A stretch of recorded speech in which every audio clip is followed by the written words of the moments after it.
Assalamualaikum warahmatullahi wabarakatuh. Nama saya Ivan Fadilah. Ini saya akan mereview tugas dari elektronika analog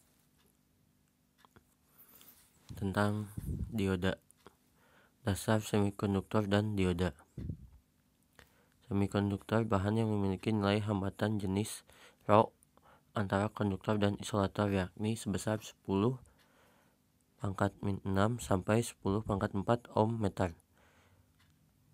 Simbol di situ kayak P ya, P itu Rho. Perbandingan hambatan jenis konduktor, isolator dan semikonduktor. Si semikonduktor sendiri berada di tengah-tengah antara konduktor dan isolator. Bahan tembaga hambatan jenis 1,7 kali 10⁻⁸ konduktor. Sifat konduktor sendiri mengalirkan arus listrik, makanya hambatan jenisnya kecil karena tembaga mengalirkan arus listrik. Silikon pada 300 derajat Kelvin, hambatan jenisnya 2,3 kali 10⁻³ semikonduktor, dan gelas 7 kali 10⁻⁻⁶ isolator. Hambatan jenisnya besar karena isolator tersebut tidak mengalirkan arus listrik. 3 buah bahan yakni silikon, tembaga, dan gelas masing-masing memiliki panjang 1 meter dan diameter 1 mm.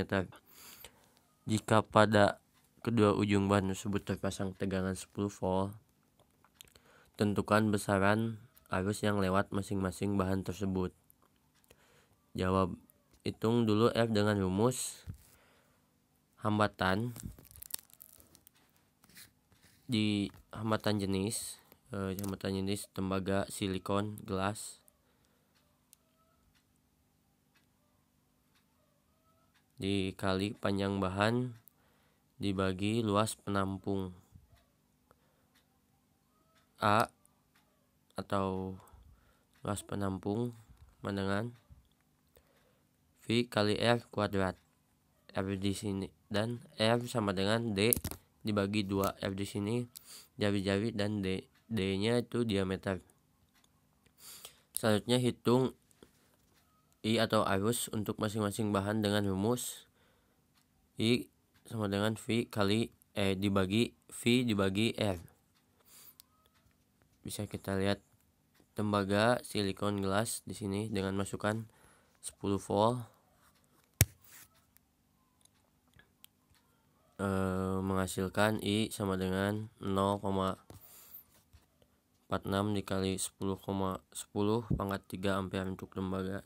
Untuk silikon I sama dengan 3,41 dikali 10 pangkat negatif 9 ampere, dan I sama dengan 1.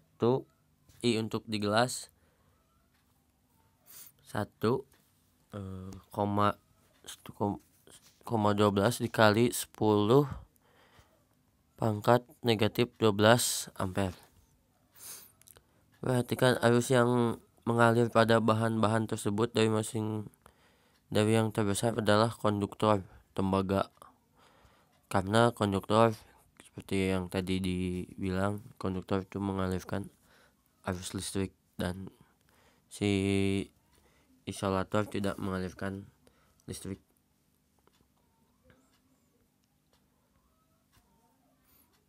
Bahan-bahan semikonduktor trivalen, logam-logam yang memiliki atom-atom dengan jumlah elektron terluar 3 buah seperti boron, gallium, dan indium. Kedua, tetravalen, logam-logam yang memiliki atom-atom dengan jumlah elektron terluar 4 buah seperti silikon dan germanium.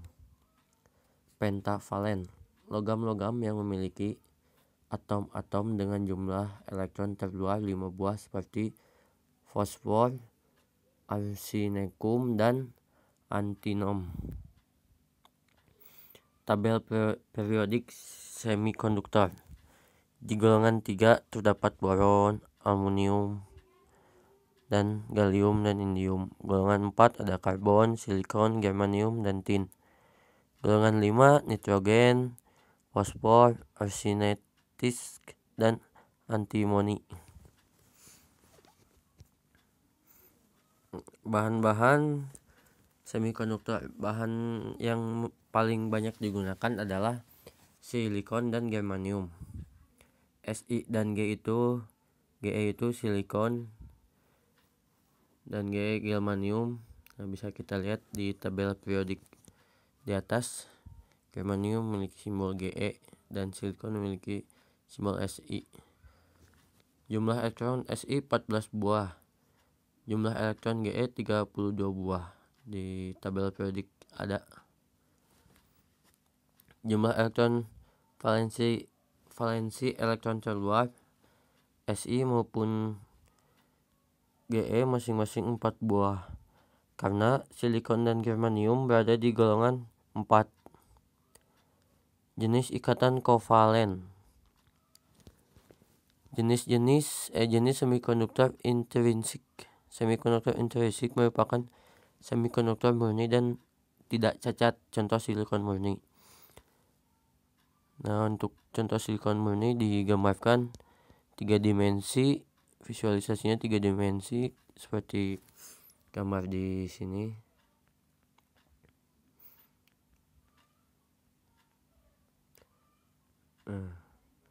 Memiliki elektron 14 buah dan gambar 2 dimensinya di sini.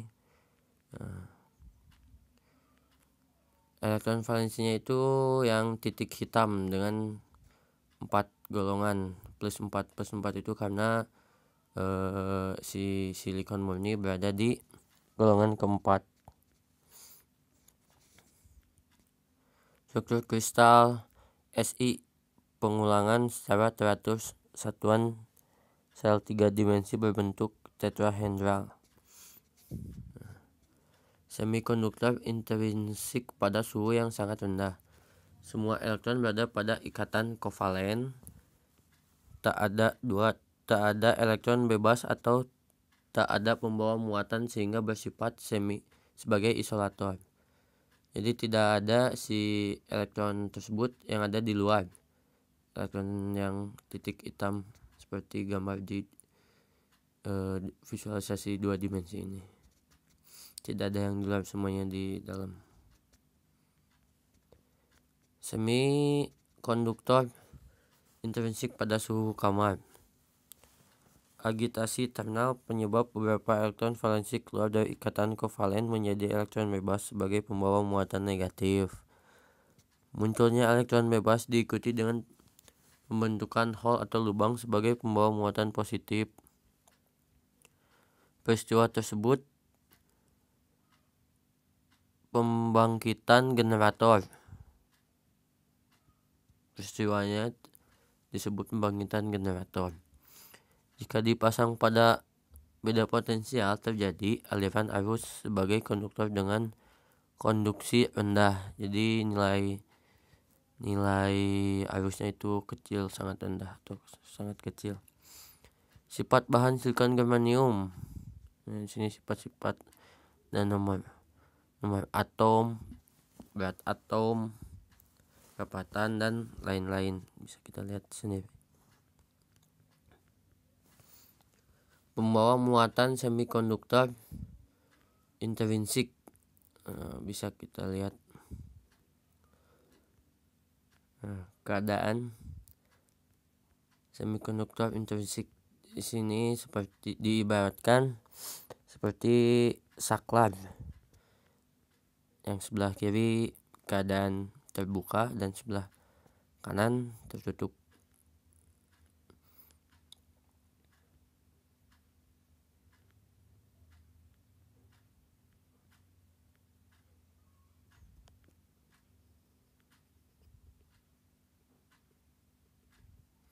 Nah, keadaan sebelumnya di gambar sebelah kiri, di sini elektron di luar, tidak di kovalen, di luar kovalen. Jadi di sini disebut hole yang titik putih ini, hole dan titik hitamnya keluar, terjadi hole. Nah, kemudian jika terpasang atau nyambung si simbol saklar tersebut, maka si yang tadi hole itu kembali ke dalam karena sifatnya dari semikonduktor.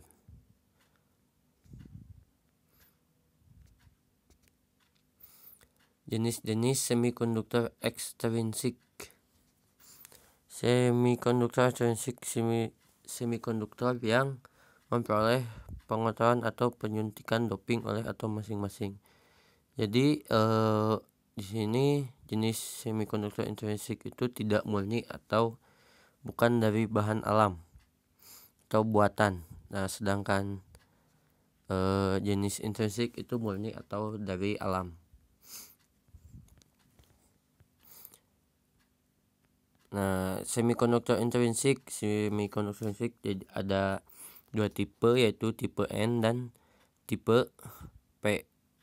Tipe N pengotoran oleh atom pentavalen seperti PASSB atom.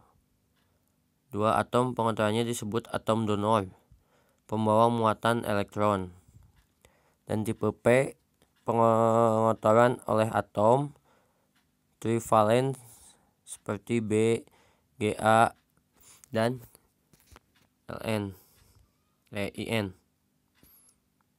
Atom pengotorannya disebut atom eksporter, pembawa muatan hole.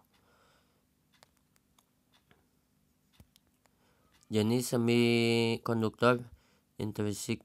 Tujuan doping meningkatkan konduktivitas semikonduktor dan memperoleh semikonduktor dengan hanya satu pembawa muatan atau elektron dan hole saja.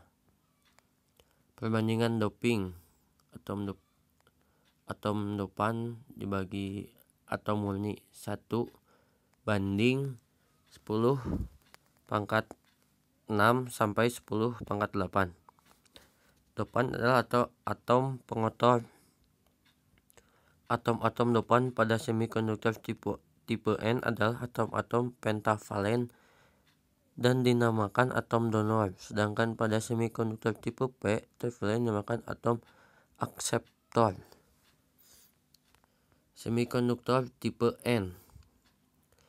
Elektron bebas sebagian besar terjadi karena doping dan sebagian kecil hasilnya bersama hole karena generator akibat agitasi termal. Elektron bebas menjadi pembawa muatan mayoritas pada hole sebagai pembawa muatan minoritas.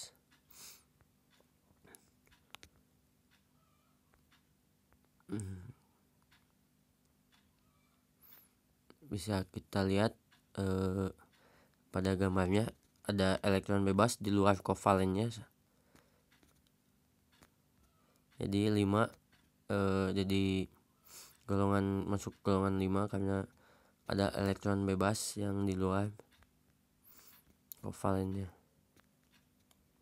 Untuk tipe N dan tipe P sebagai hole sebagai besar terjadi karena doping dan sebagian kecil lainnya bersama elektron bebas karena generation akibat agitasi termal.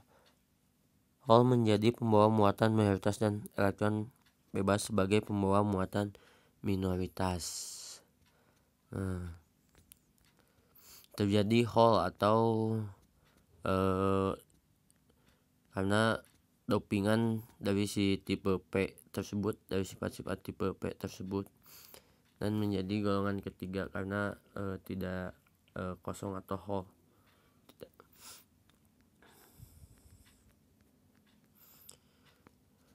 Piranti semikonduktor. Di sini ada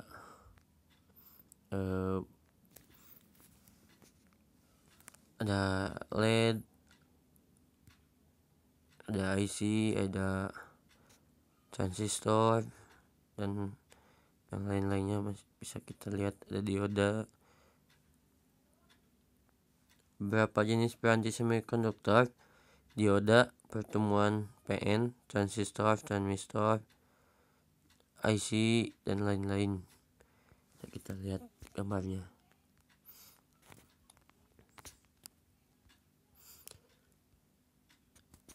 Dioda pertemuan PN.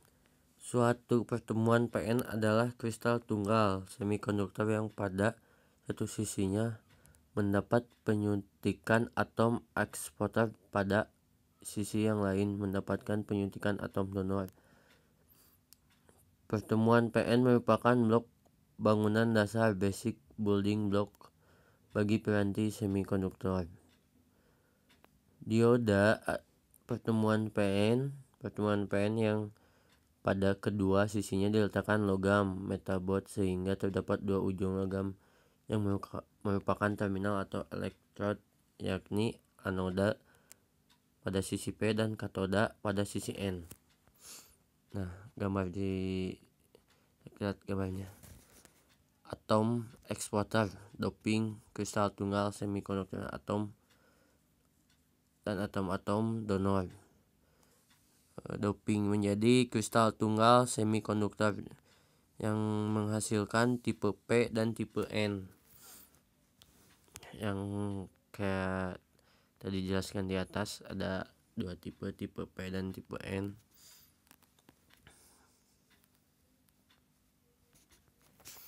Dioda pertemuan PN. Kita lihat di gambar ada simbol kawat dan logam tipe P dan tipe N. Hasilnya ini kaki di sebelah kiri anoda dan kaki sebelah kanan katoda. Bisa kita lihat si tipe P-nya tersebut lebih banyak daripada tipe N karena ini. Dan untuk menentukan kaki yang mana anoda dan katoda, di sini ada lingkaran hitam atau pembatas, kayak pembatas gitu. Dan simbol dioda tersendiri ini, nah simbol diodanya ini kaki sebelah kiri anoda, kaki sebelah kanan katoda. Pertemuan PN terbuka.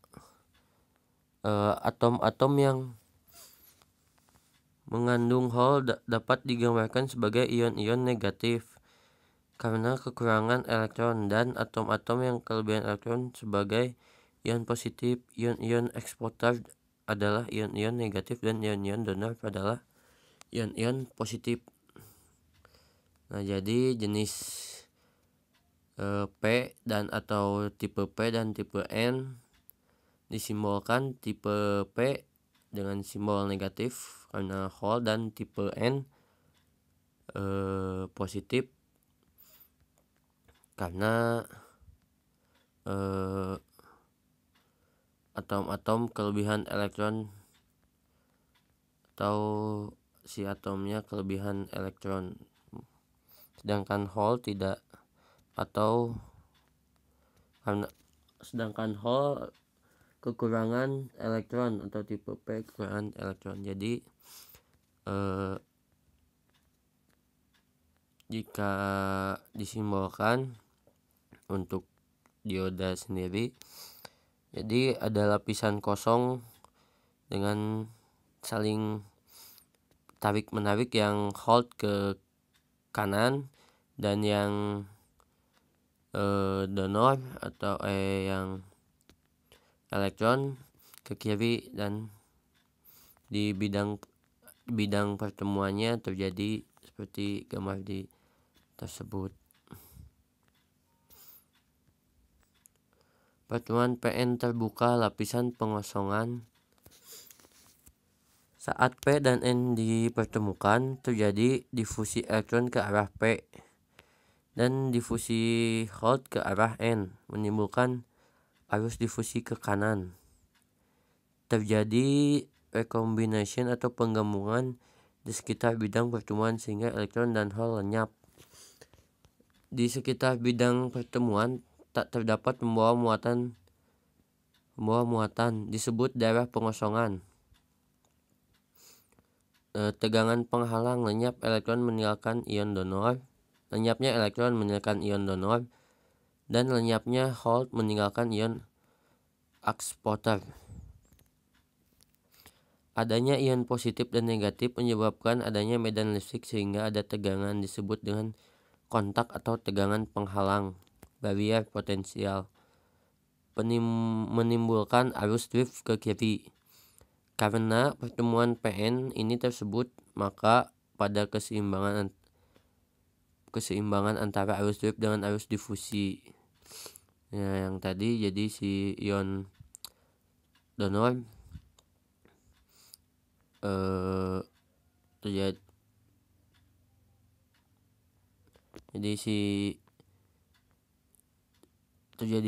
difusi elektron ke arah P dan difusi hol ke arah N.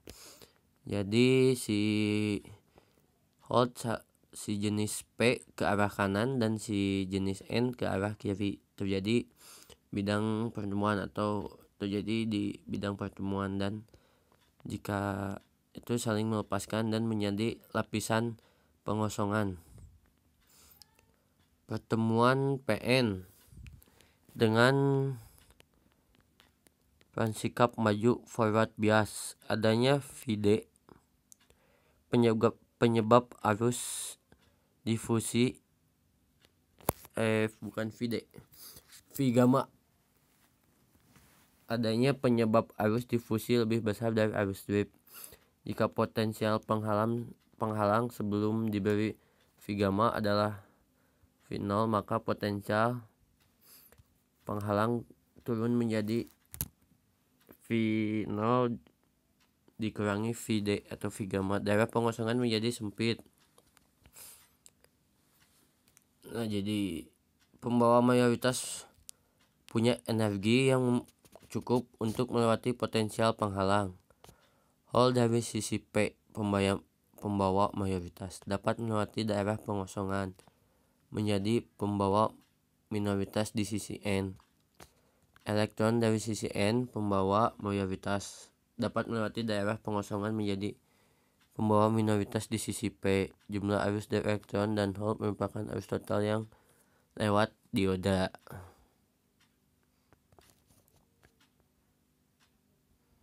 Pertemuan PN bersikap mundur, reverse bias. Pada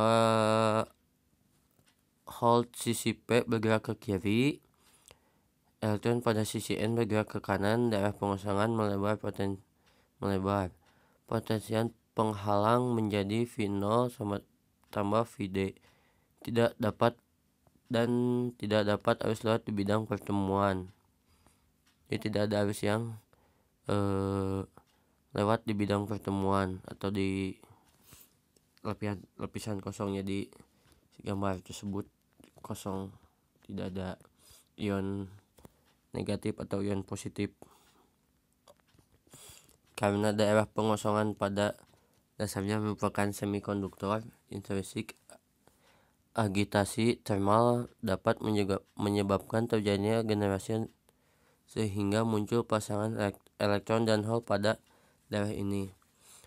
Pengaruh medan listrik yang terpasang terhadap adanya elektron dan hol di daerah pengosongan menyebabkan terjadinya arus yang arahnya dari katoda ke anoda dan disebut arus balik saturasi, yang sebenarnya 10⁻⁸ sampai dengan 10⁻14 ampere. Grafik arus dioda.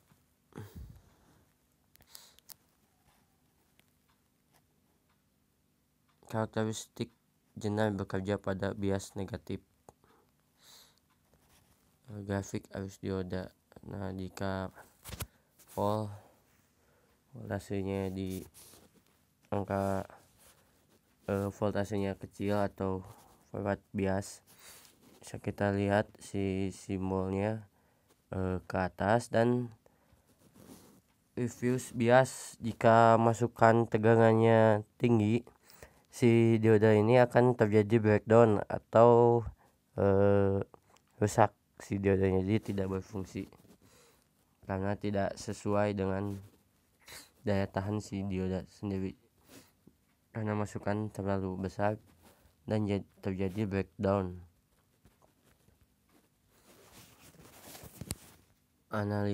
Dasar analisis dioda. Komponen dioda mempunyai dua kaki, anoda dan katoda. Dan biasanya katoda untuk membedakan yang mana anoda dan katoda bisa kita lihat di sini ada sedikit garis pembeda atau ya garis pembeda. Di kaki anoda lebih panjang si ininya, dan kaki katoda lebih pendek gambar pada ini ada penghalangnya untuk membedakan anoda dan katoda. Dan ini simbol pada gambar. Jenis dioda ada Zener, ada yang biasa pakai jenis dioda dan dioda Zener, dan ada light emitting atau LED dioda, dan ada fotodioda dan lain-lain. Jenis dioda dan penggunaannya. Jenis dioda silikon untuk penyarah arus pengaman tegangan kejut IN4001, IN4007, IN5404. Dioda Zener untuk mengatur tegangan Zener 6,2 volt, Zener jadi 3,2 volt. Jadi tidak selalu masukan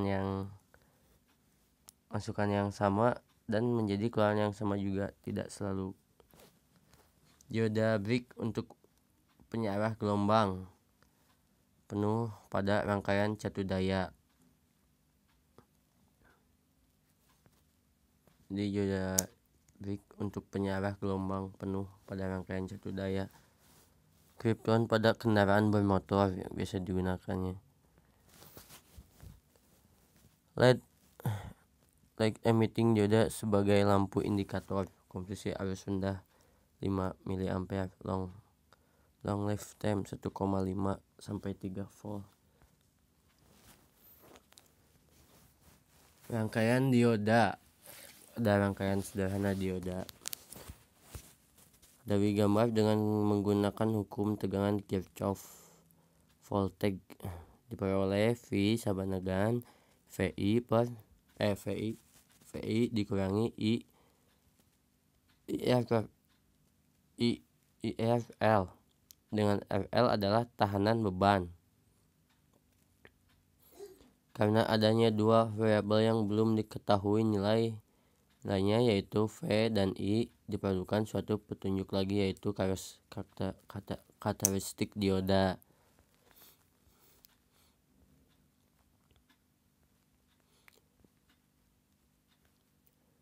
Garis beban melewati titik I sama dengan 0, titik potong V adalah V sama dengan VI, dan V sama dengan 0, titik potong adalah I sama dengan VI per RL. Kita lihat gambarnya.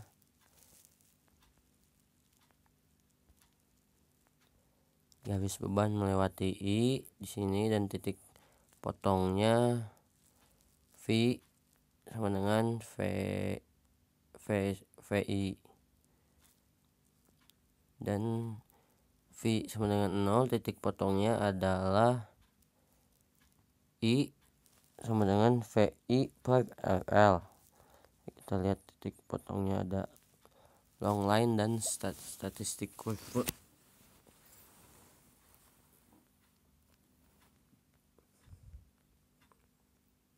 Gambar kurva Karakteristik dinamis hubungan arus terhadap tegangan masukan VI bervariasi disebut karakteristik dinamis lereng garis beban pada tetap karena resistansi beban RL tetap.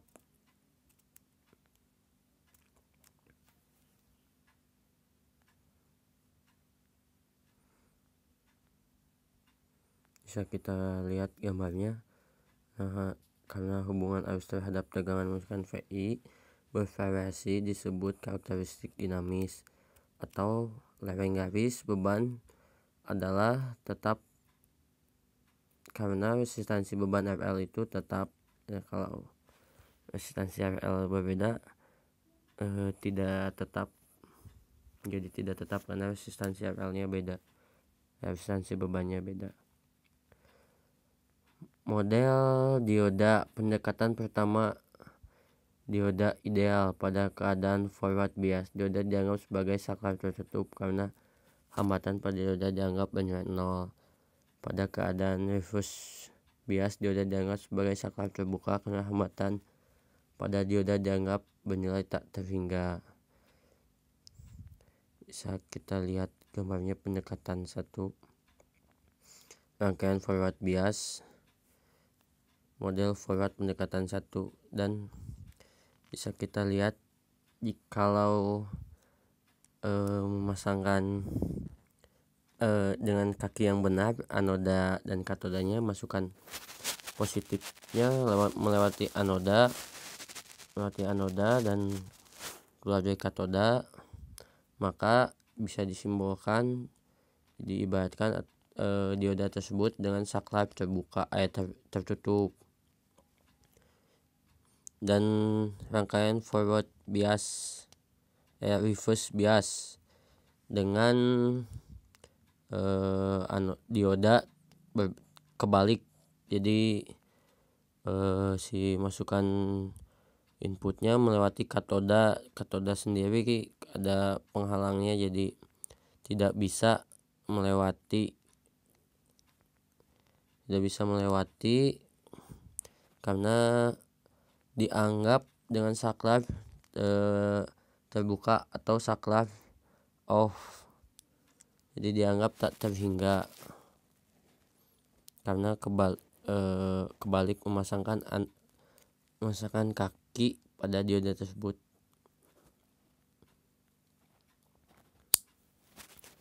Model dioda pendekatan kedua.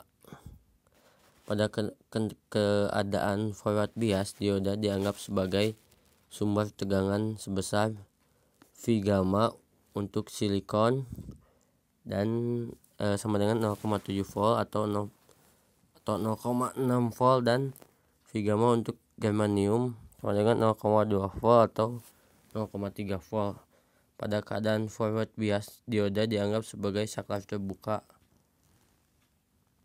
Reverse bias, dioda dianggap sebagai saklar terbuka karena hambatan pada dioda dianggap tidak ternilai, sama seperti yang tadi. Kalau reverse bias karena kebalik pemasangannya dianggap saklar terbuka karena dioda tidak bisa mengalirkan arus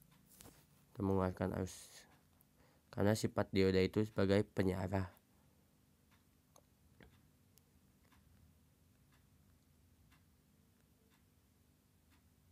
Nah, rangkaian forward bias model pendekatan 2 bisa disimbolkan sebagai anoda sebagai masuk sumber tegangan. Si dioda tersebut bisa menjadi sumber tegangan, dianggap sebagai sumber tegangan pada pendekatan kedua.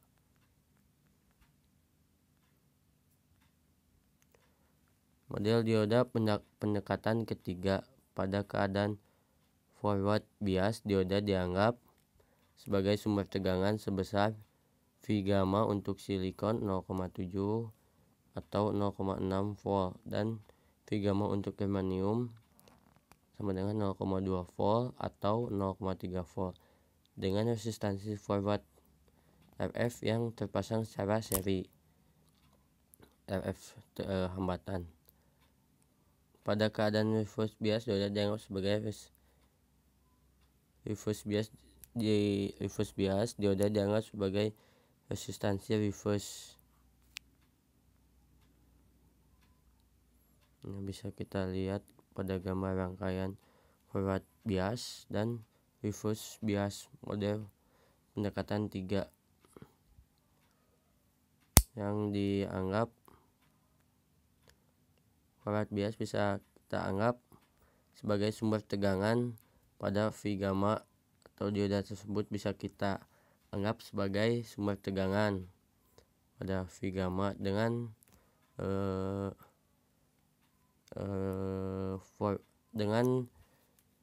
hambatan dipasangkan secara seri. Dan untuk rangkaian reverse bias dioda dianggap sebagai resistansi reverse. Contoh soal, perhatikan gambar rangkaian dioda di samping gambar rangkaian pengganti atau rangkaian ekuivalen dan hitung besaran tegangan arus dioda menggunakan pendekatan pendekatan 1, pendekatan 2 dan pendekatan 3. Bisa kita lihat pada gambar tersebut dengan hambatan atau FL 100 ohm dan RF di sini 2,5 ohm dan RL-nya 100 ohm dan diberi tegangan 10 volt. Untuk pendekatan 1 bisa kita menggunakan rumus biasa yaitu ID untuk mencari arus tersebut sama dengan ID V per L atau V in dibagi FL. V nya udah kita dapatkan 10 volt dan FL nya 100 ohm. 10 volt dibagi 100 ohm sama dengan 0,1 ampere. Dan untuk pendekatan kedua ID sama dengan V in dikurangi V gamma per FL. Bedanya untuk pertemuan 1 dan 2 di sini ada pengurangan V gamma.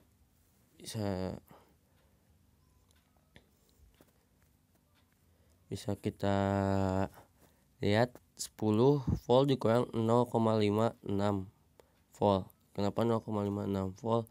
Karena sesuai pada pendekatan kedua silikon atau V gamma memiliki 0,6 volt atau 0,7 volt dan dibagi 100 ohm sama dengan 0,094 ampere. Dan untuk pertemuan ketiga ID dengan tadi dipasangkan secara resistansi menjadi rumus ID sama dengan V in per V gamma V in dikurangi V gamma per FL ditambah FF. 10 volt dikurangi 0,6 volt per 100 ohm ditambah 2,5 ohm. Kita lihat FF nya 2,5 ohm di atas sini, FF dengan 2,5 ohm dan FL nya 100 ohm menjadi sama dengan 0,092. Untuk VD V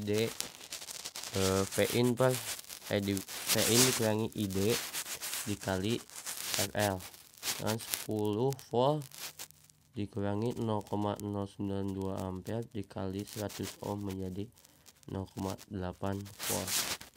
Nah, untuk pertemuan ke-1 dan kedua kita bisa mencari VD nya dan untuk membandingkan dengan rumus yang sama. Jadi VD untuk pertemuan ke-1 adalah Rumusnya sama Vin dikurangi ID dikali RL. Nah, VI-nya sudah kita dapatkan 10 volt dan ID-nya juga sudah kita dapatkan 0,1 ampere untuk pertemuan ke-1 dan dikali RL. RL sama dengan 100 ohm. Jadi 10 volt dikurangi 0,1 ampere dikali 100 ohm menjadi sama dengan 0. Untuk VD-nya di pertemuan pendekatan 1 adalah 0 untuk VD-nya. Dan untuk VD kedua, pertemuan kedua masih sama rumusnya Vin dikurangi ID dikali RL. Nah, kita sudah mendapatkan VI-nya 10 volt dan ID-nya 0,094 ampere dikali 100. 10 volt dikurangi 0,094 ampere dikali 100 ohm sama dengan 0,6. Jadi perbandingan VD pertemuan ke-1 dan pertemuan kedua dan ketiga adalah pertemuan 1 VD-nya sama dengan 0 dan pertemuan kedua VD-nya sama dengan 0,6 dan VD pertemuan ketiga adalah 0,8 volt. Jadi di pendekatan ke-1 tidak ada VD atau sama dengan 0 dan di pertemuan kedua VD-nya 0,6 volt dan pertemuan 3 0,8 volt. Sekian, terima kasih. Assalamualaikum warahmatullahi wabarakatuh.